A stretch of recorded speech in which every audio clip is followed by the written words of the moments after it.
Welcome to the Weekly Roundup, the place where we unpack what's been going on in the yoga world and wellness world with our coaching and our coaching clients. I'm here with all of us, my fabulous team, our newest YC coach, Bridget, our mysterious Carol, and our fearless leader, Josh. And of course, if you don't know me, Terri.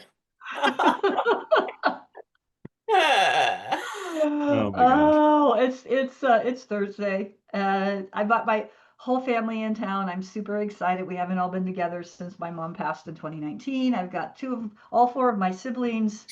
3 of my 4 brothers' kids are here, and all 4 of his grandkids are here. So we're having a big celebration. So I'm really even more pumped and excited than normal.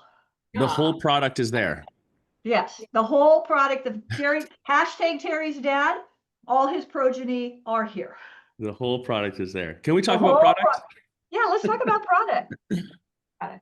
We were just, Bridget and I have been talking about this, the couple of calls we've been doing with clients. Terri, you, I know, have been on this. Carol, you and I have an ongoing forever conversation about the perfect yoga studio. Which so many times Carol and I get so fired up that we're like, we should start a studio. And then I look at Carol and she goes, maybe no, but maybe. Anyways, what's been coming up for me coaching a lot is we've been talking a lot about lead generation and marketing. How do you get people in your doors more? And first, I would just put this little aside comment that it's not because that's like the trending thing to do right now, but rather I've got a few clients where that is the highest impact thing to focus on. So if you're listening to this and you're like, I want to have more people in my doors, everyone does. So I would always say that the time for when you want more people in your doors depends on, is that the highest impact thing for your business? Because often that's not a bad focus, but it's the wrong focus from an impact standpoint. So, well, case in point, quickly, I have 2 clients where it's not a problem.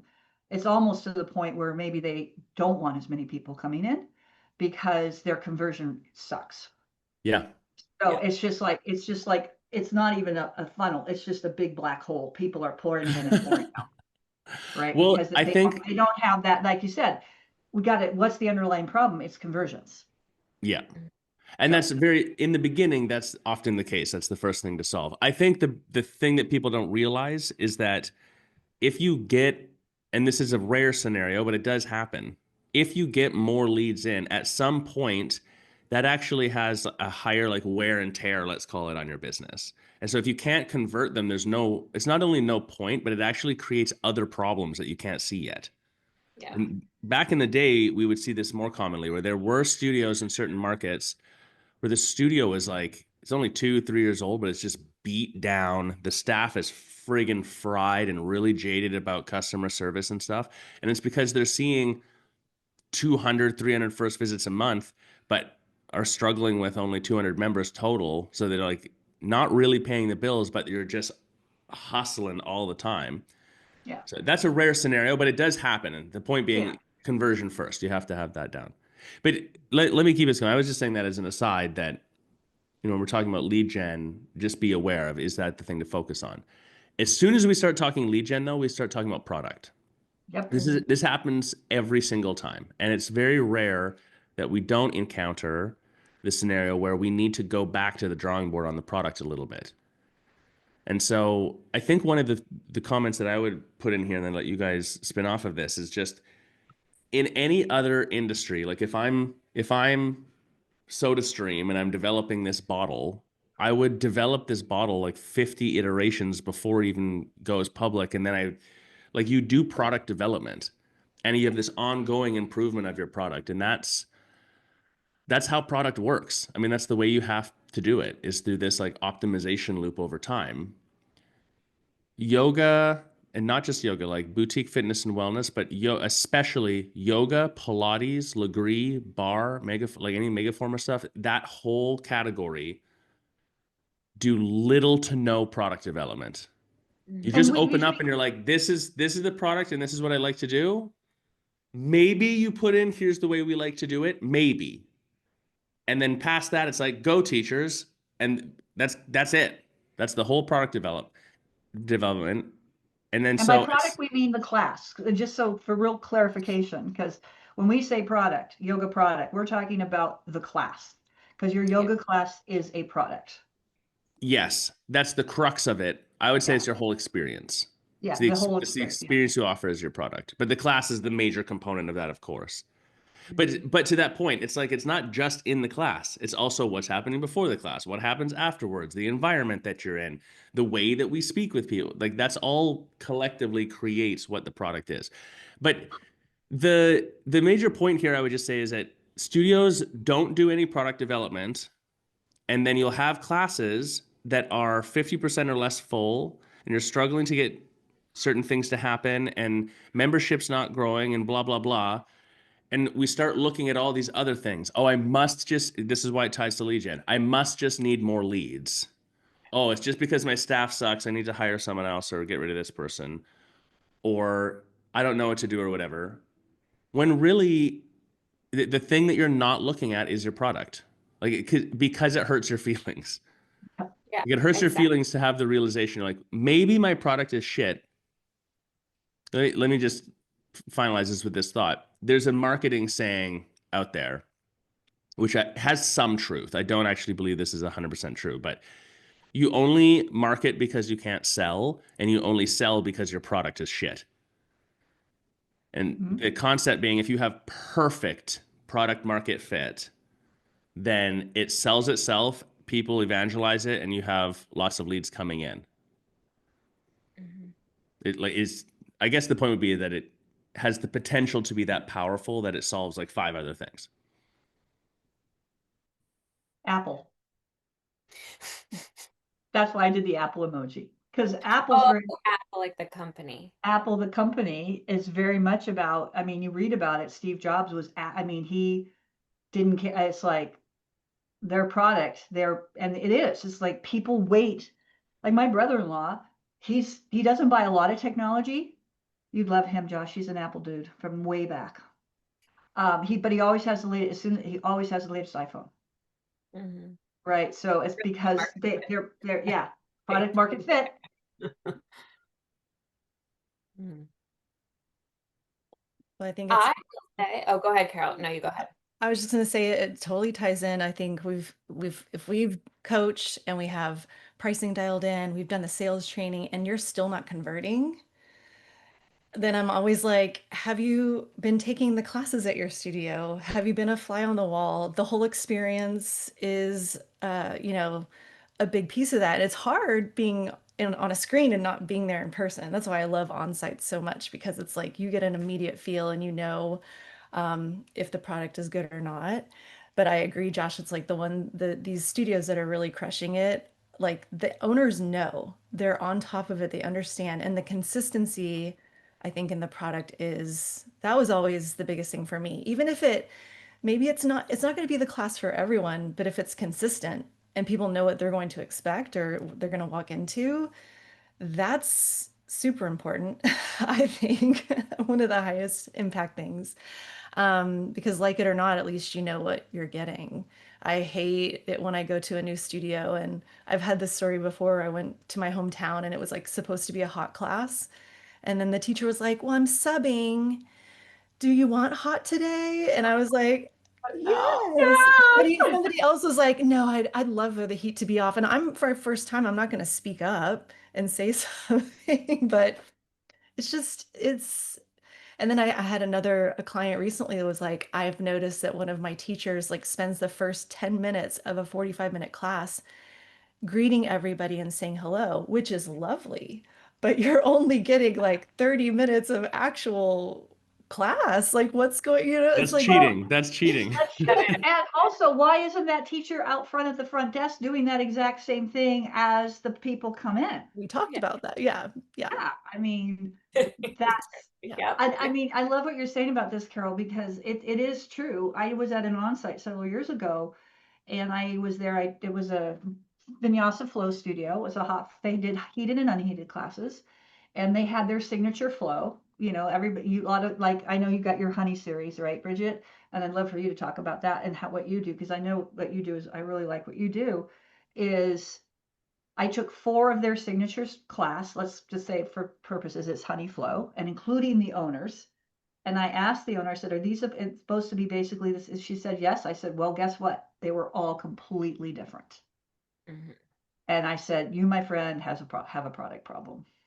Mhm. Because they were all very different. And also, if you're thinking, well, man, I don't have time to do, like, the people we're talking about, that Carol's talking about, at least for her, I don't know for her clients, but I can speak to for my clients that really are dialing in their product and have the exacting standards and hold people to those standards. That's the other thing, hold people to those standards. They're not necessarily the ones doing it. They have staff that is responsible for doing that. So initially you might be you, but then eventually you hire, I've been working with a lot of clients to get like a lead teacher to do this exact thing. So if you're thinking, oh my gosh, I don't have any more bandwidth for this, get one of your more experienced teachers, one of your top teachers, someone that really understands, and get them involved in the process. So Bridget, I love, why did you speak to, what you do at Honey? Yeah. Well, like Josh said, the reason this is so hard is because it's like really, really painful to admit that you have a product problem. And it is something I had to do a while ago. Um, and it's really, really common. I'm sure it's common in all forms of yoga, but it's really common in vinyasa yoga. I talk about this a lot, but like vinyasa yoga is my favorite. And I like don't usually go to vinyasa classes because I know that I'm probably not going to enjoy the class. And also it's such, like Carol said, you don't know what the fuck you're getting yourself into when you like, because I don't know what's going on with trainings. I like, and this isn't just for vinyasa, this is for all yoga. And a lot of yoga teacher trainings I have noticed don't identify what style of yoga that they do, which I also think is a little bit of a like messy. I think that can create the problem that we're talking about a little bit. You mean, just for clarification, Bridget, Yeah. are you saying the YTT doesn't say what it is, or Yeah. oh, okay. The yoga Gotcha. teacher training itself is Oh, just sometimes I'll ask prospective teachers, like employees, I'll say, like, what type of training did you do? And they won't know.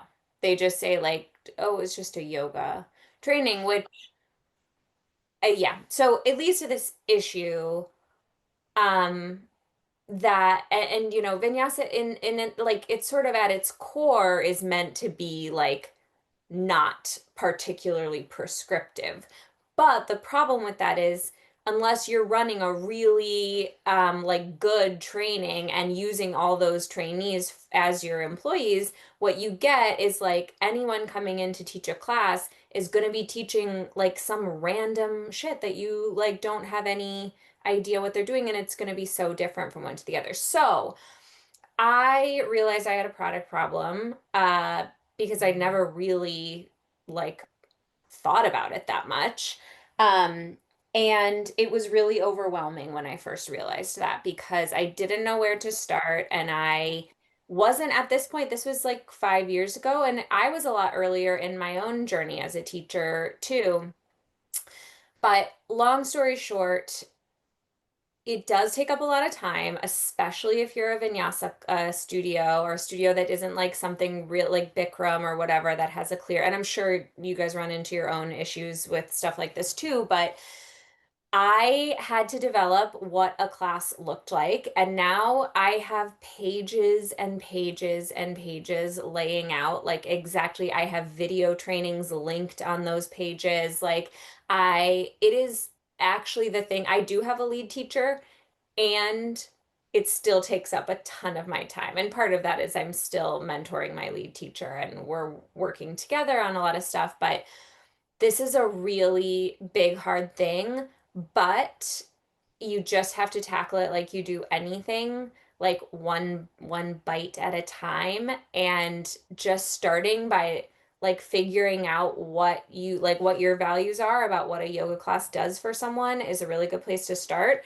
And then like, how do you sequence a class, or whatever, maybe you're not a yoga teacher, but like, how is a class sequenced the way you like it? And just start writing stuff out and start to develop like what this product actually looks like. I mean, yeah, I 100%. think the consistency part that you're insinuating and that also Carol was bringing up too, that's part of this whole thing that isn't people when you say it, people understand the value of it, but I think that the teaching side of a yoga business, and again, this would be the same for other similar businesses, they don't quite get it. Like teachers actually think that the fact that they're just randomly throwing in a posture no one's seen or changing a sequence of things, they see that as valuable. Yeah. Like and that's where that whole language of like my class, my style with my students, this like ownership over it comes from. If you want that, go open your own yoga studio. Well, kind of. I mean, I suppose you could make a strategic decision that you're going to your point, Bridget, have a studio that is based off of the teachers themselves and then really get rock star teachers.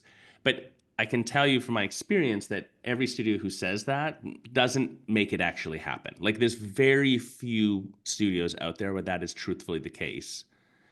And the ones that we can look at through history that did sort of accomplish that, and I sort of, like Yoga Tree in San Francisco and stuff, the result was the teachers got bigger than the brand. That brand is now bankrupt and closed, and those teachers are still teaching with those students with a big following. And so it didn't really ultimately create a business scenario that I think they were shooting for, as opposed to this consistency. To Carol's point, if I know what I get when I come to Honey Yoga, then at least I know what I get. It like the dependability of that helps reduce the decision fatigue that I might have as a potential practitioner because I know what's happening. And if I don't like it, then I won't come. But that's actually okay because then your classes are full of people who really are engaged and want to be there, and that's how you build better community. So I think the writing it down and the like, what is it? Because that's the simple question we ask. It's a question I ask every time we get a new person gets on a free coaching call with us and they're looking for help when they're opening a studio. We're like, cool, what is it? Yeah. Like, what's the product? I want to And teach yoga classes. yeah, 9 out of 10, 9.5 out of 10, they cannot answer that question. Mhm.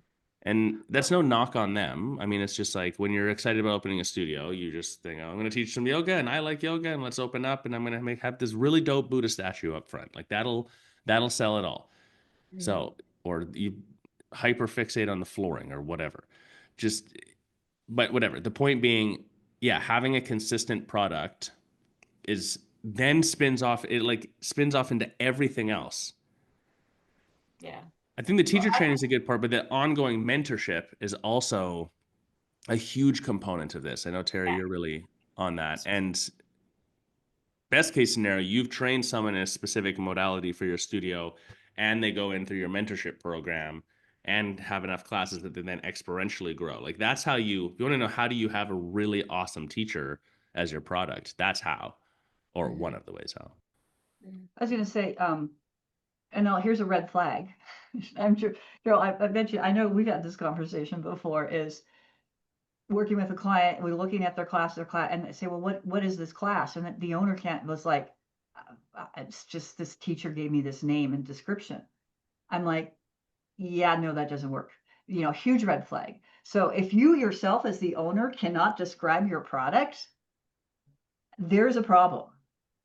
Yeah, huge. Yeah. Carol, Well, what's your experience? and the consistency too. I'm also thinking about how we've been on sites and asked the other staff members, Yeah. like, what do you get out of this class? Well, if Johnny teaches it that way and Sally teaches it a different way, and like you're getting something different every single time, even whatever it says on, regardless of what the description says, you might get a completely different experience. The staff doesn't even know how to explain what you're going to get out of it. And yeah, so how can they even sell the product? How can they even tell someone what they're going to get out of it. So it all is really commingled and takes a lot of thought to make sure that it's what putting out there is representing the core values. Like, what are you trying to sell? And if you love it, it's interesting, Josh, that you bring up like people that I worked with a couple of people that wanted to open. We were in the we were putting their plan together, and it was kind of like they weren't yoga teachers, which was also interesting. So they were like, what should we be put on our schedule? And I was like, well, you tell me, like, what do you like? What do you want? They had an idea of like the intensity and the type of avatars, but they didn't really know how to translate that into the classes yet.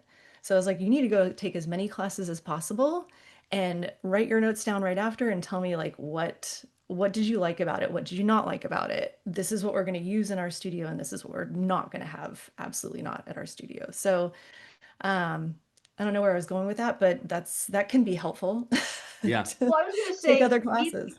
even something like as prescriptive as Bikram, 22 postures, 2 breathing exercises, classic 90-minute scripted dialogue, all of that stuff. I've taken some pretty shitty Bikram classes. You still, even in something that prescriptive, and I have clients that are still doing 90-minute OG, they continually work with those teachers.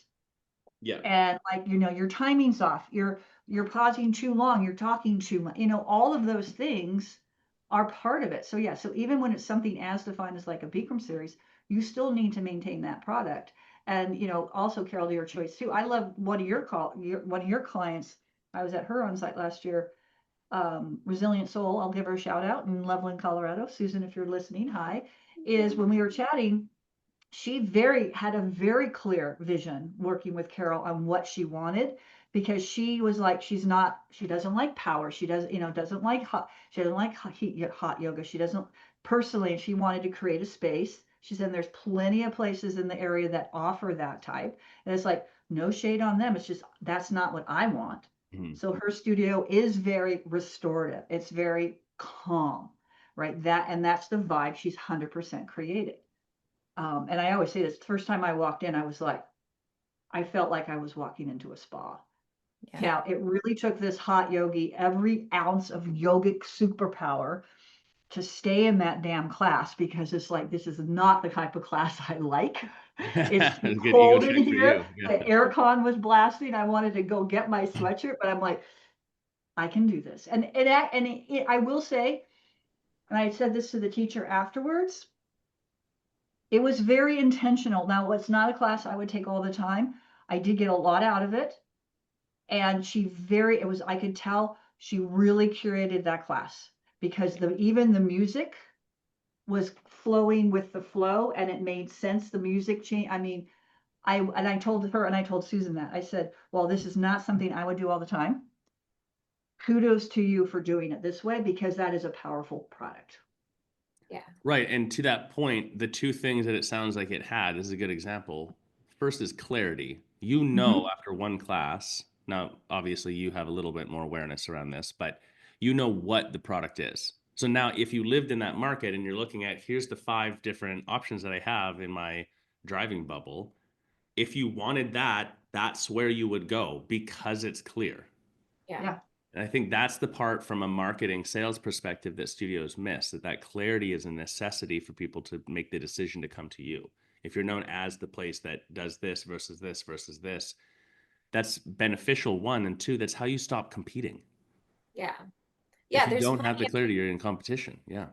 yeah, there's plenty of people who want whatever you're selling, but you have to sell like the thing that they want, like consistently. Right. You have to like keep doing it. I think another thing that's sort of an easy, not easy, but um a simple sort of thing that you can institute in your classes, like to your teachers right away, is something related to what Carol said about how the teacher walked in and was like, do you guys even want to do hot yoga today? I interviewed a gal the other day and she's lovely. And I actually did end up hiring her, but we had a really big, clear conversation around my boundaries about this. But, I asked her, like, what do you teach when you go and teach a prenatal class? And she said some stuff. And then she was like, and the other day I walked in and everybody kind of wanted to do a restorative class. So we just did a restorative class. And I was just like, oh. Fingers on the chalkboard. Yeah.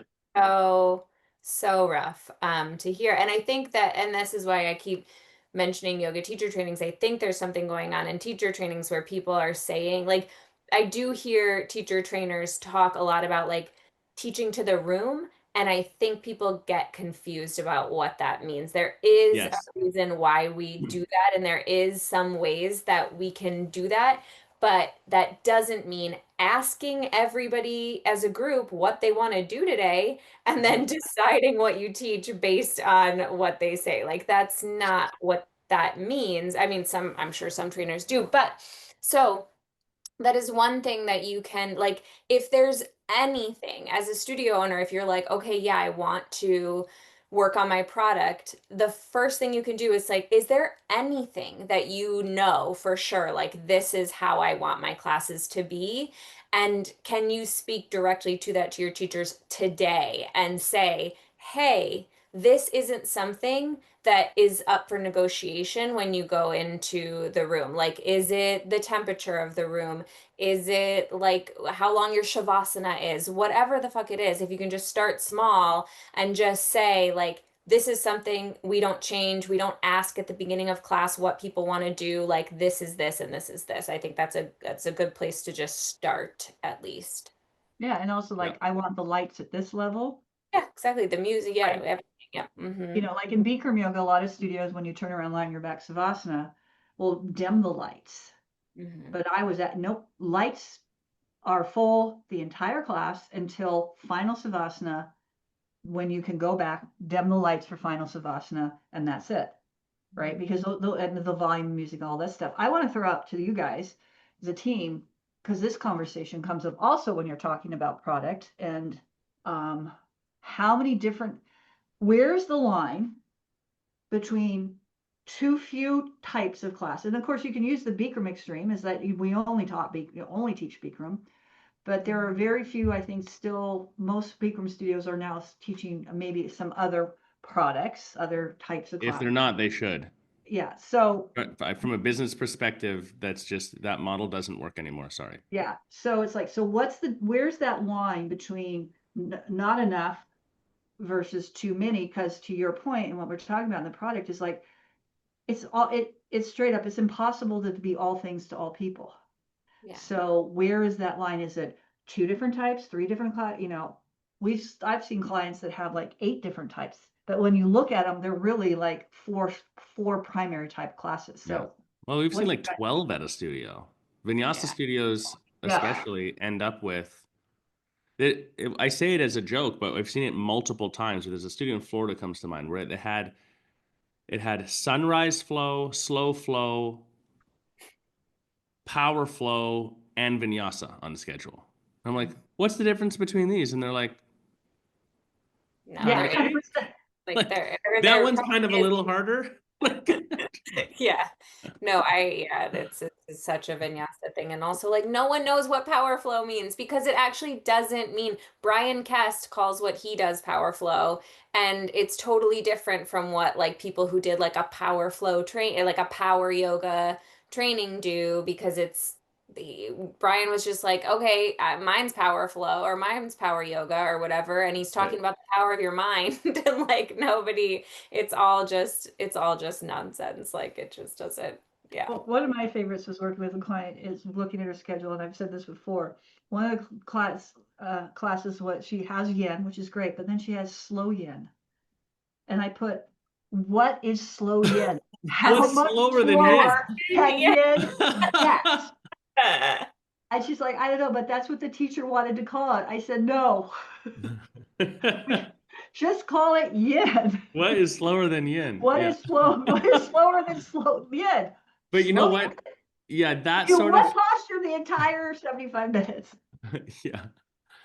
that sort of is an indicator of what we were talking about. If you don't have clarity on what the structure of a class is based off what you've named it, then it will feel like you'll think there's a difference between slowly yin and yin because the teachers say that they do something special. And just sorry, teachers, I had to learn this the hard way.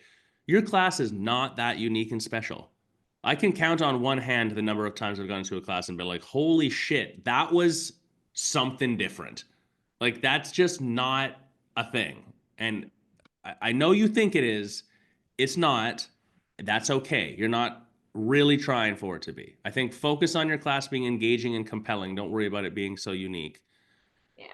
Anyways, but that lack of structural definition for what, when you say I've got a power class, regardless of that name, what does that mean in your studio? Like, what are the elements that guaranteed I will experience if I see that on the schedule and go to it? And when you start to do that, then your classes consolidate.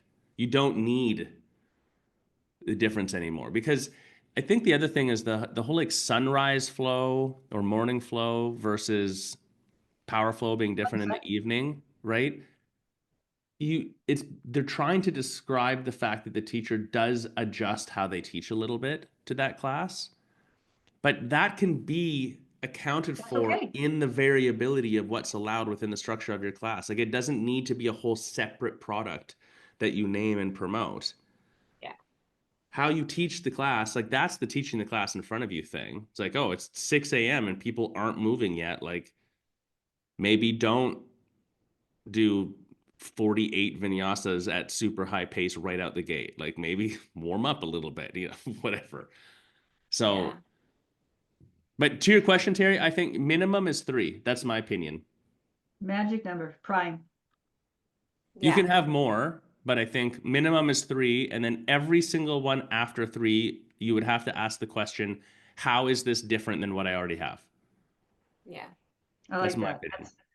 Well, yeah, it's three. So yeah, isn't there a rule of 3? I mean, we talk about that also with Yeah. pricing options too. It's like 3 to 5 pricing options is like, you don't want to, because then we talk about this a lot, the paradox of choice. Like you said, I don't know which class I'm going to take. It's like, I don't know which one of these are.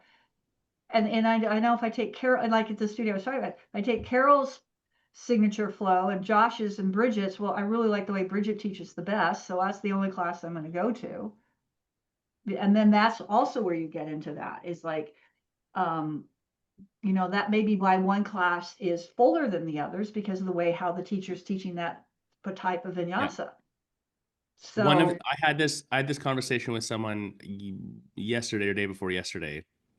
They're doing this as their action items right now, is reiterating their product, because it's one of the scenarios where the owner, their classes are full. And Mhm. then they have teachers teaching the same exact class as them, and the class is not full and never is. And even to the point that if they sub their class out, the class attendance they'll show up. drops. Yeah. Yeah. People don't show up to it. So like we can really prove in the numbers that they're actually following them, the teacher. And so we were talking about like, well, what's the difference? And there were a couple of things. One of the examples was they were saying, well, I do hands-on adjustments in my class. And like, I own the studio, so I'm allowed to do it and I want to do it. My the other teacher who teaches this class doesn't like them, so won't do them. I'm like, well, there's a good example of like, why is that even an opinion? Do you think hands-on adjustments are good? Yes or no? Yes, I do. That's why I do them all the time. Okay, so like, is the product that your teachers do this? Yes or no? If yes, then I don't really care if you like it or not. I need to train you on how to do it appropriately and everything. But that's what the product is because it gets better result. And The I think point, that's what I think that's one of those things you're talking about, Bridget. That's a nice ongoing training. I've had vinyasa studios that bring in someone and they specifically do like a weekend training for their teachers on how to do hands-on corrections. yeah, All the time. Yeah. Yeah. yeah, Yeah. yeah. So I yeah, the go. big thing is that variability, though. When they were, what is the brand on the whole, and then what are the like branches below that? Is it the way that we were approaching it? That's why I was saying this.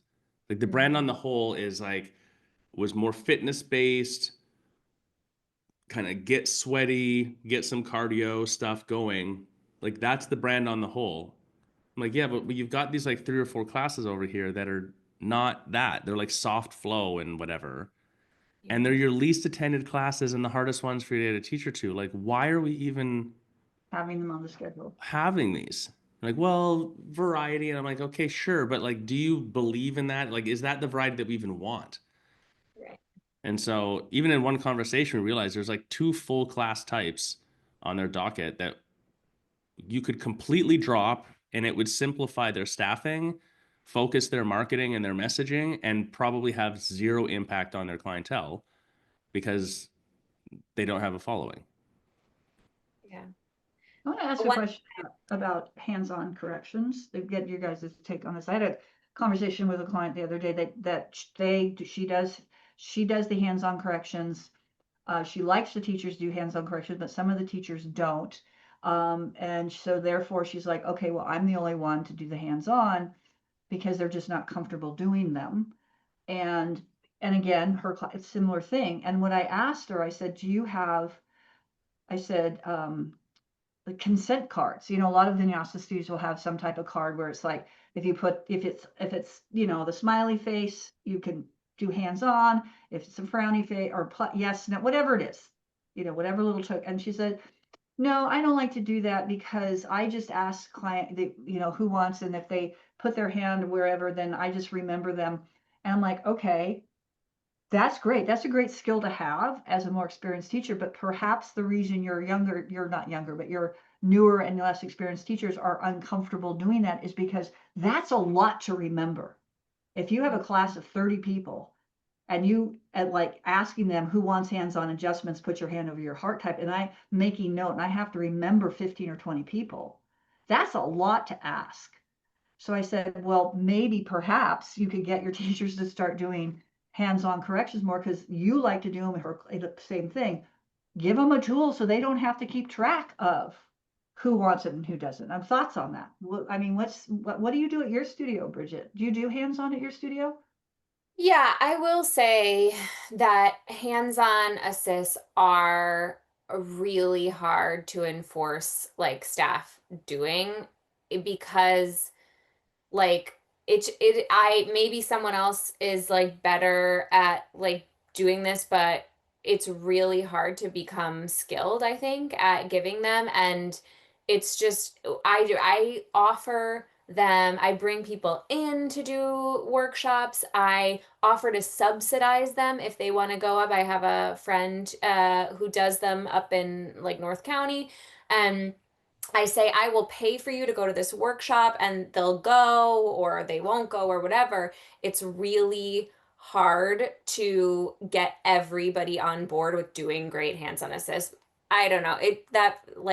And as far as the consent thing, I don't use, I guess I would use cards. I don't have any strong, what tends to happen is almost everybody opts in. And so it's not that hard to remember because it's rare that someone does opt out and they'll just raise their hand. And then I don't know. I've never had trouble remembering. I've never heard a client or another teacher say they had a hard time remembering. So I don't know. What I was actually thinking, which is kind of related to this and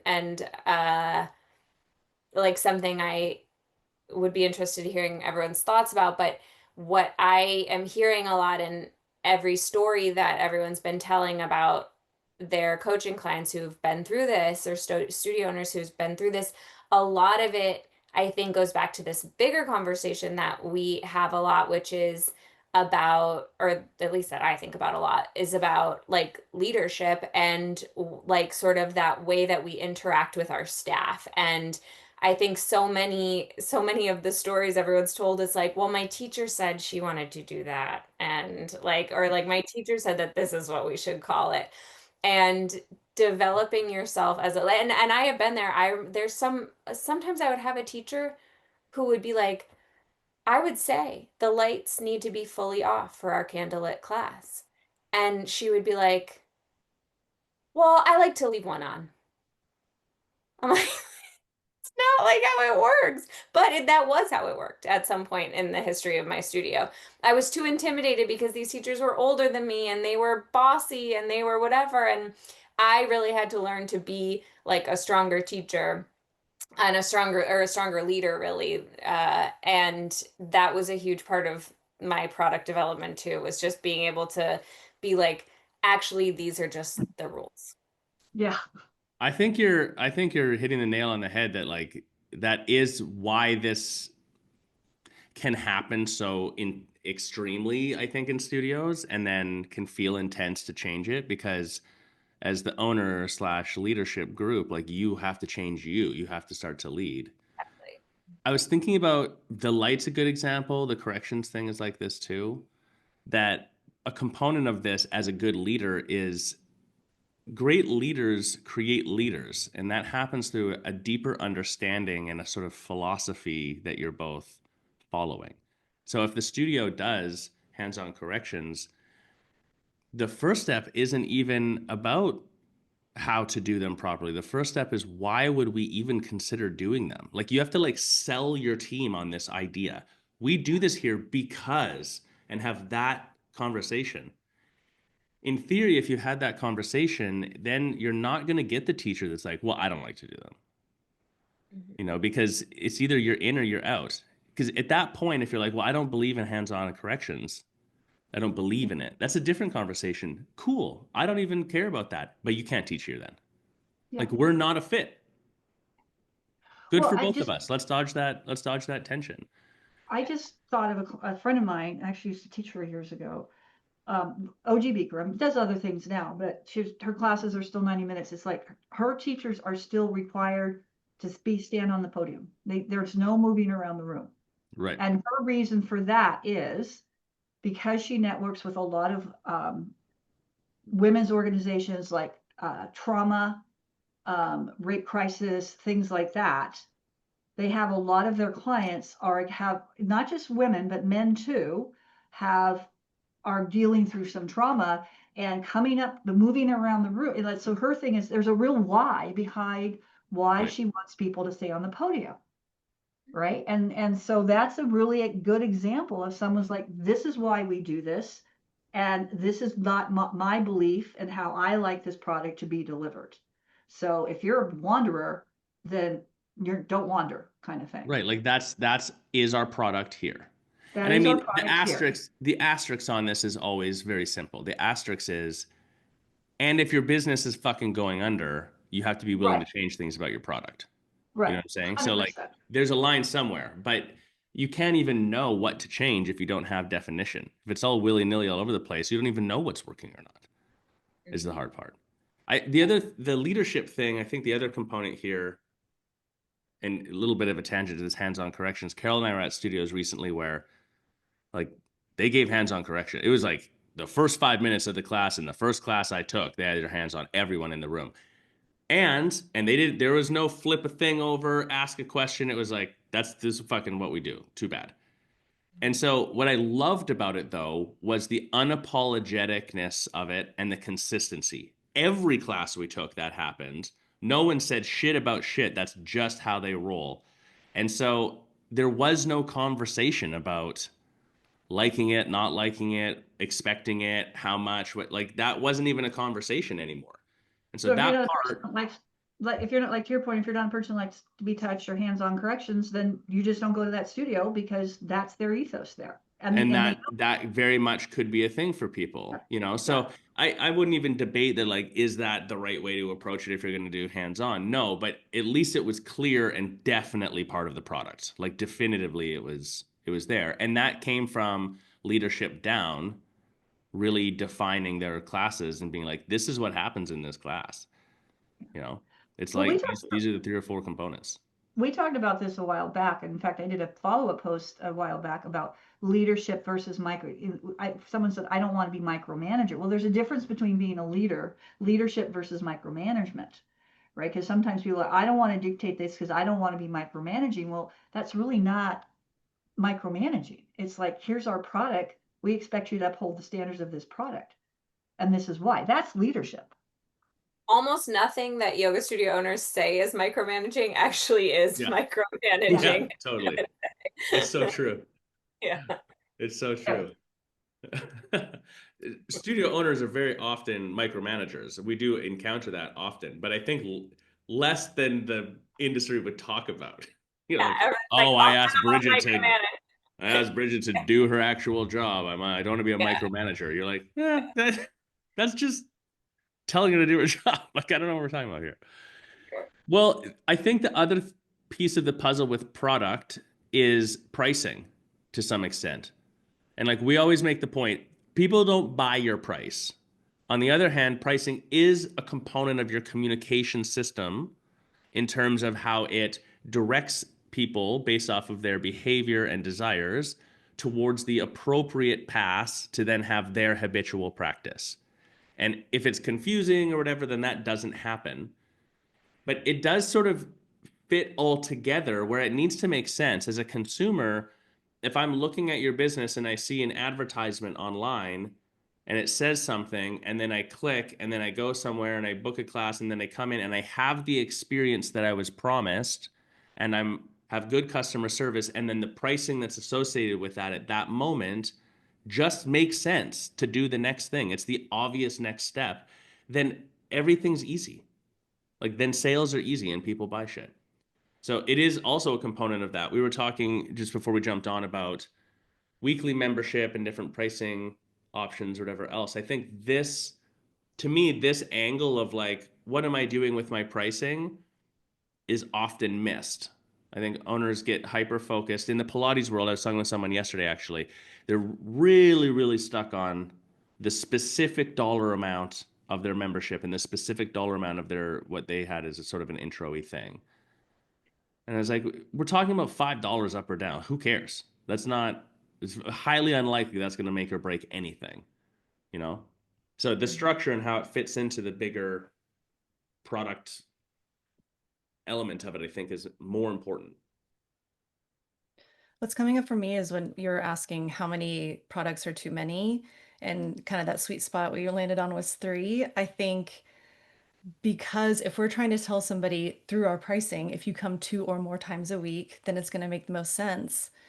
If you have 15 different classes on the schedule and I like this one class, it's often not going to be that I could take that class multiple times per week because of like I'd be really restricted by the schedule. But I'm thinking if you have 3 really main focus of classes and I like either they all fit together and that way I can take 2 or 3 per week and kind of get the whole benefit of the system that you've created, or I can find that one class that I really love and do it 2 or 3 times a week or more. Like that, again, this all kind of ties all together. That's why your product is important in conjunction with your pricing. Great call out, Carol. Thanks. Thanks. You're right. Well, I think to continue on your thought a little bit, if you have, let's call it minimum 3, maximum 5 classes or types anyways, it's the same with your pricing. Like you could flip the question for saying, what pricing option should I have, or how many is too many or too little? And instead be like, who's practicing in your studio? So, and that is a function of your product slightly.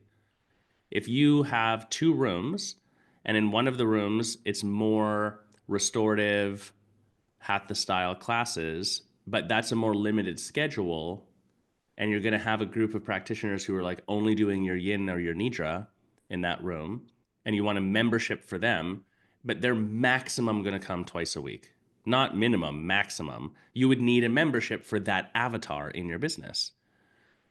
If you don't have that, and it's like you only have yin Sunday nights and it's just for fun as a little switch it up thing on Sundays, you don't need a membership for that. Like just buy a 10-pack or whatever then. Or there's the odd scenario where we have studios where you've got a large group of people who are practicing like 4 days a week. And so they need like a super membership up top. But the bottom line is even your memberships should make easy sense for a consumer looking at them, where you say like, if you're this type of person accomplishing this, practicing this way, equals this one membership. There's really actually only one option.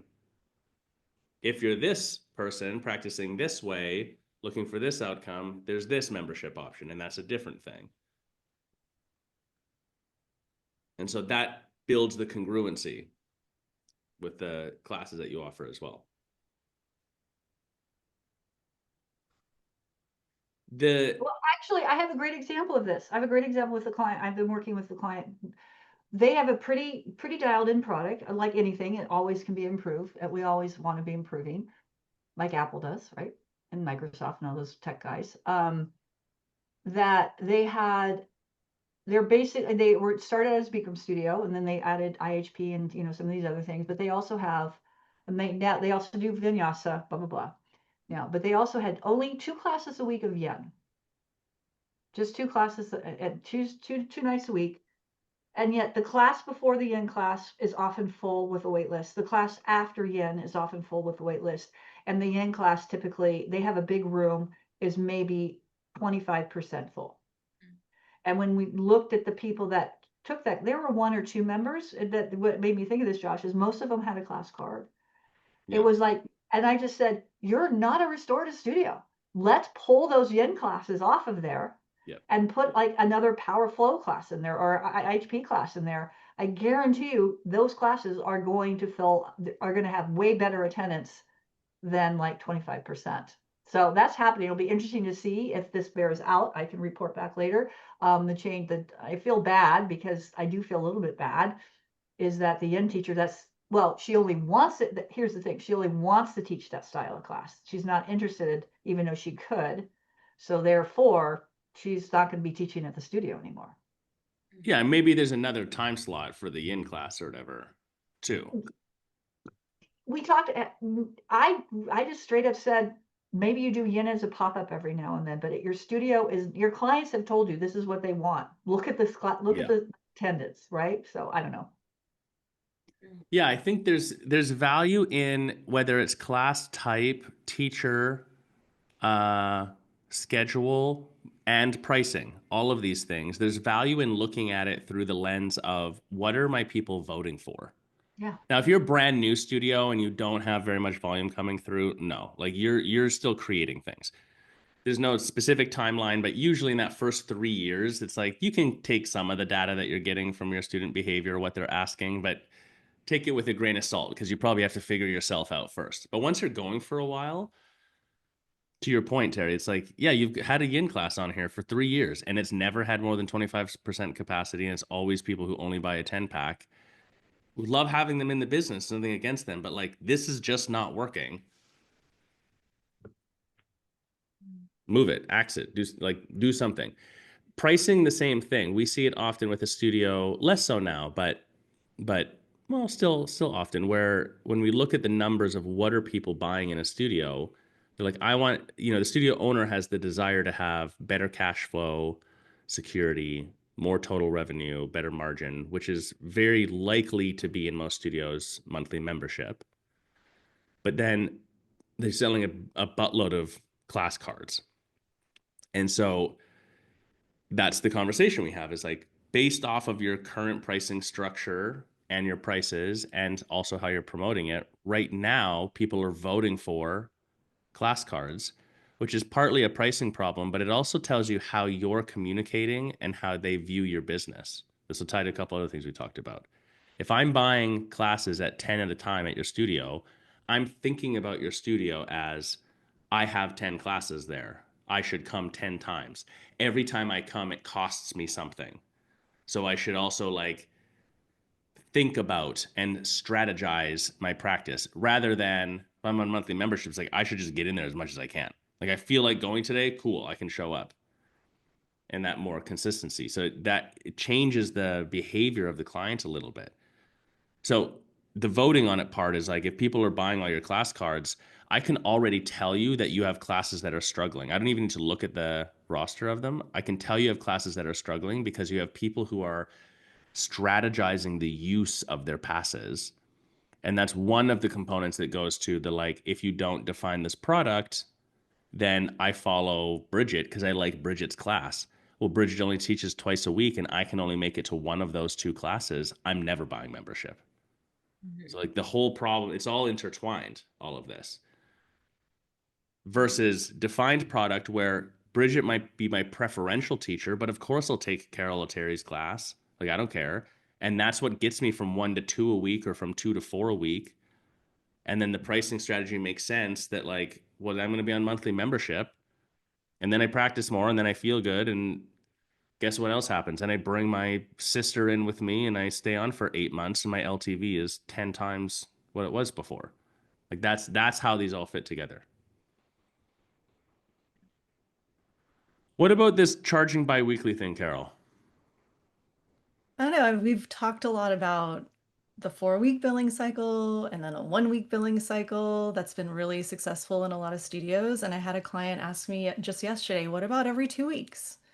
And I thought, well, why not? I mean, it Yeah. seems like you price it right, and yeah, do a really simple As we said, self-cancellation. Yeah. in Oh, Australia and Europe and places like that, it's fortnightly is actually pretty common, more so than uh, um, monthly. yeah. Is So it I in was, Australia, Bridget? I can't remember. Is it that they advertise things weekly but then charge Yeah, bi-weekly? if I'm remembering, I think they talked about like our rent would be like advertised as like weekly rent, PW per week. And then they charge, I think, every 2 weeks. Yeah. If I'm remembering correctly, I think we paid rent every 2 weeks. Hey, did we pay rent every 2 weeks in Australia? Yeah, Yeah. yeah, think- yeah. It was 2 weeks. Yeah, I think that's what we did. Yeah. Yeah, it's a bit with a few studios I've worked with there, I remember having this conversation, and we in one case, we started doing a monthly membership specifically because technically we charge every 4 weeks, but specifically one for payment processing. That's a minor detail of it. But because it was so different, it was like no one else in their market had something like that, and it stuck out to do it. So, not to say that's the right thing to do, but I think you could charge any way you want. That being said, I think if you confuse, you lose, we always talk about. And so that's easy to think about from the sense of like having too many pricing options or whatever. But I think that also has to do with like, is the way that you structured something weird? Like, is it complicated? Right, is it so unusual or like so out of the realm that people like can't think about Do I it have to think about it? Yeah. You do don't you really want me to have to think about it. like that? What's that? Do you think every 2 weeks would be like that? Not necessarily. I think in the United States, in Canada, I'm trying to think about in Canada, you would just never see that.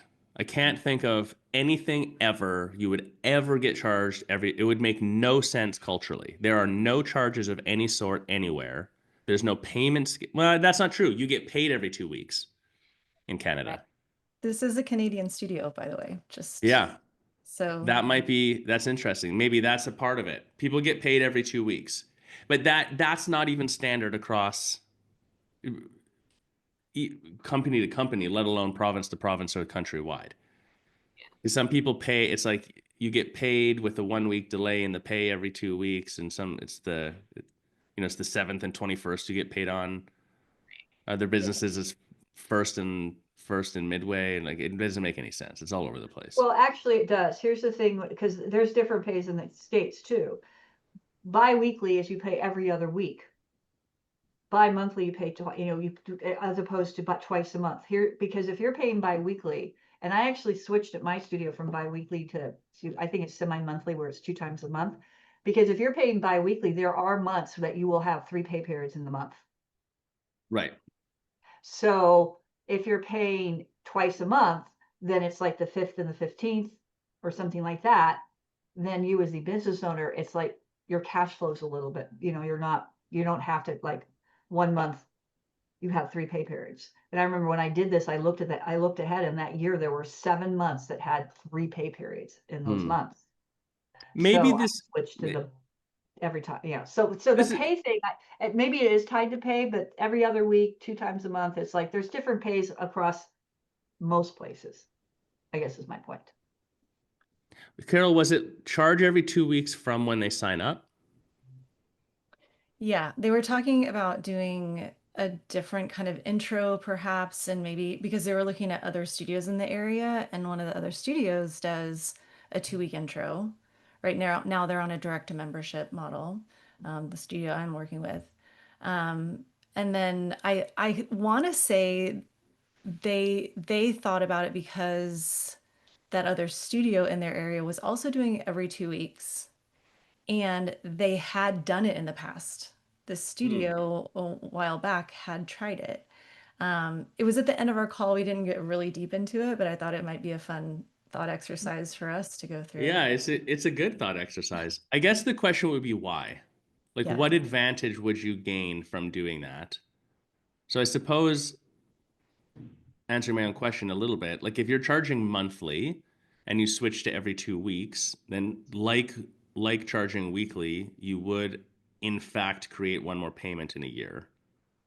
So that would be it's actually a price increase. Mhm. If you go from monthly to weekly, it's an 8% increase per annum. Or even monthly to every 4 weeks, which a lot of our clients have done. They've transitioned. Right, monthly to every four. Yeah, excuse me, monthly to every 4 yeah. weeks. Yeah. So because you get one more payment cycle in the year. That's why I talked about the pay when you're paying your staff, you're paying every other week. There's some months where you have more payments. So I would say with your client, if the other studio if they've tried, every other week or 2 weeks in the past, and the other studios, maybe they do a weekly membership and really come in and be very different. I don't know. I'm all about the weekly membership The right other now. studio doing it would be a reason to not do it. Yeah, that's I mean, Yeah. like if a competitor in your market's doing something and it just works, nothing wrong with copying it. Do it. Like if let me say this. This is a weird thing for me to say, I think. But if you're a brand new studio coming into a market and there's something that just definitively, the numbers of it, like it just fucking works, do that. Just copy and then invent. If you're not sure what to do, then invent your own shit. That's okay. Like business works like that a little bit. But if you see another studio running the 2 week membership, like you would need to see their numbers to prove that that's actually better in some way. Otherwise, red ocean, blue ocean, I would do something different usually. Yeah. Yeah, I mean, I love the weekly membership. It's this one click cancel. It's the software that they're using. Like I don't know. Is Adrian, sorry. No, just okay. I just let you guys know. I have a client Okay. that's going to a week. She's loving the weekly. Weekly. Yeah, that's what I keep hearing. So that might be the way to go, even given the software limitations, I think, at this point. I guess with the every 2 weeks, you can run it like a 1 week, but then at least you get 2 weeks of payment. Like it raises the minimum bar. I'm not following. It's like Well, like let's say you charge whatever, $30 a week, or it's $60 every 2 weeks. It guarantees you get $60 anytime someone buys that. Versus the person who buys the 30 and then cancels in the first week. But I'm not sure that that's something to worry about, but that would be an advantage. If that logic, you say if it's $30 a week, if you can get 60, well, why not do 120 and go to the every 4 weeks? Because then I get the 120. I think it's the mental gymnastics too of being like, oh, I see a $60 charge, and that's not on my credit card, and I see it twice. That's not a big deal. But if I see 120, it might be like, what did I spend money on? Or going as far as like 140, like again, a $65, $70 charge. Like that doesn't seem like much. That's true. There is the psychology of like just it's the same thing with marketing and advertising. If you get to put a poster up that says $60 versus 140, 60 looks sexier. Like you pay attention to it, even if it's the same price. Like Yeah. Here's an interesting thought. We're always into like round numbers and stuff. What if you saw a charge of like every week of 27.67? Right. Yeah. Right. Yeah, We're always about. like We're always. Yeah. shop. I mean, it's like Yeah. Because we're always about like 20, either like with a 9 or with a whole number. And when we raise prices, we're always wanting to go up, 5. It's always in increments of like, 5 or 6, $5 or $10. And it's like, what if you just started, we just ditched that and said, okay, my monthly membership or my weekly membership is $24.98. No, let's make it $24.36. Make it just a really weird number. Yeah. I don't. There are a few studios in Canada that's what they advertise, because then you add tax on The it. taxes, yeah. And so They then charge it's like the drop in is technically like 28.97, and then it equals 30 or whatever the number is.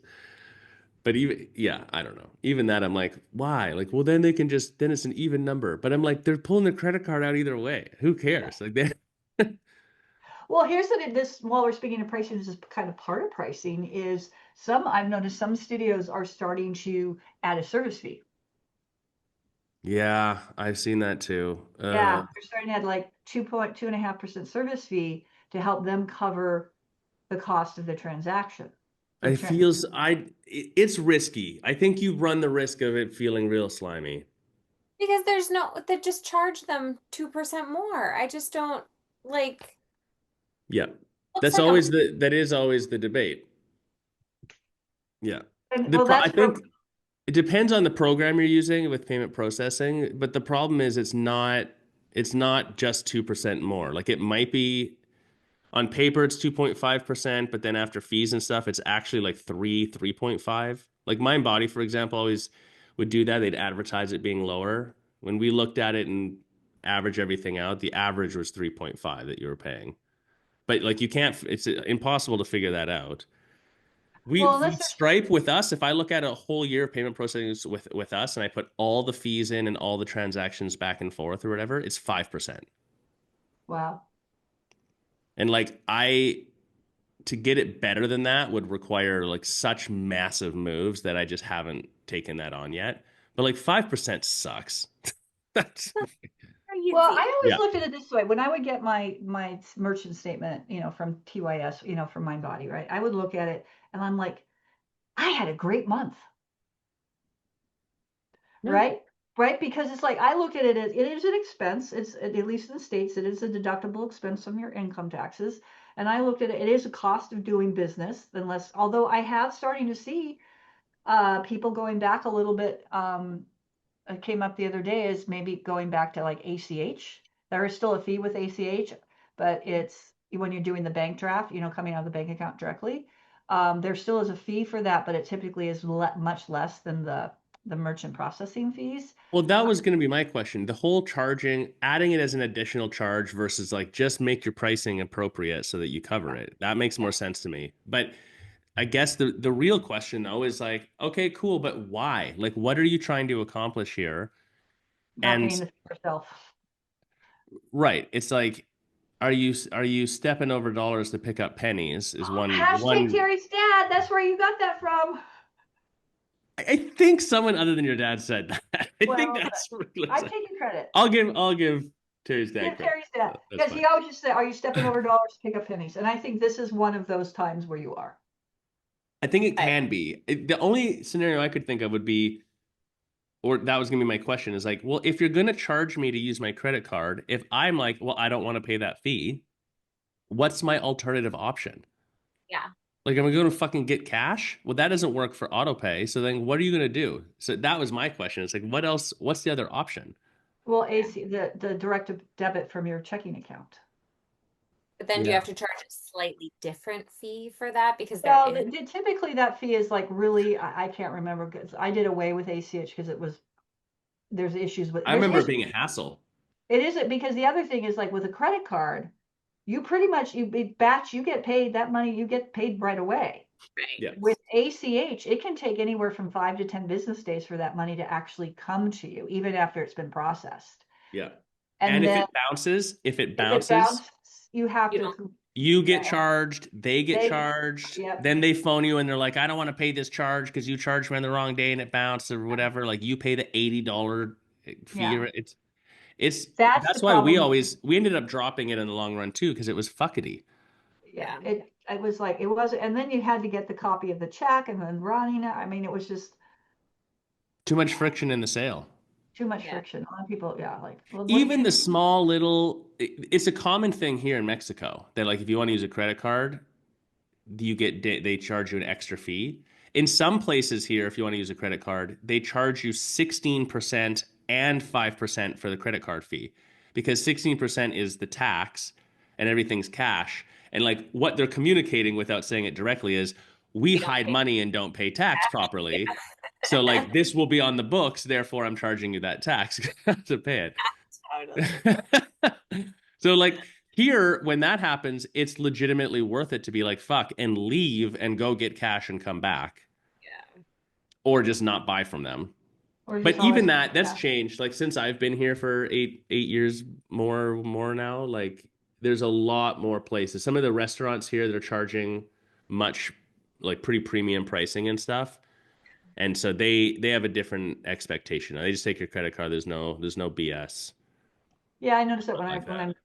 when I'm there for the weeks of the summit, it's the higher end, more upscale restaurants. Typically, there's no bot. They just take your credit card, and there's no. But whereas a lot of the smaller places, they don't. The even small, take, yeah, the smallest places, most of them can't take your credit card. They just take. Or cash. even if they can, they hide it. They don't want you to. They still want your cash.